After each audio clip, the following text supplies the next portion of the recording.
The ABC has learned that the Deputy Premier overruled the advice of his own department and ordered a local council to rezone a caravan park in a move that allows the owners to potentially redevelop the site.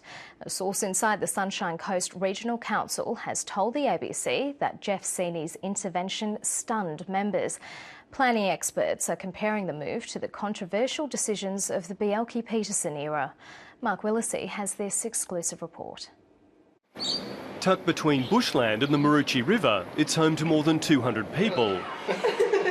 The park caters to over 50s residents like Vietnam veteran Stan Lonsdale. Love it, love it. It's handy for everything. But behind the peaceful exterior, a battle has been raging.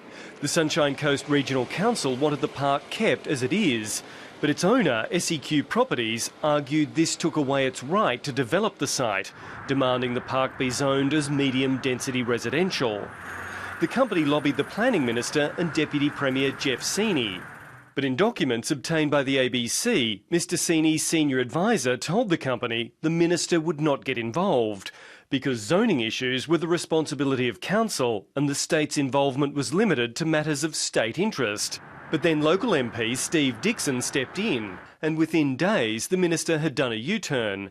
In a letter, he ordered the council to include the site in its entirety in the medium-density residential zone.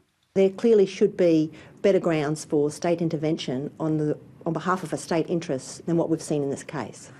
The chief executive of SEQ Properties has told the ABC that the family-owned company is a supporter of the LNP and has paid to attend fundraising lunches.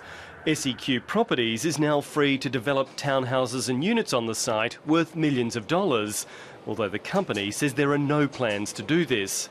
This reminds me of the days of ministerial rezonings in the 1980s under the Conservative government of that time.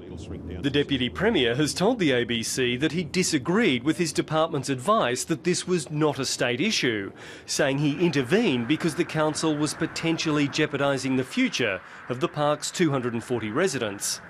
All the parties in this dispute, the site's owners, the state government and the council, have used the interests of vulnerable elderly residents to make their case. But the ABC has spoken to more than a dozen of these residents, and all say that at no stage have they been told of the machinations going on around them.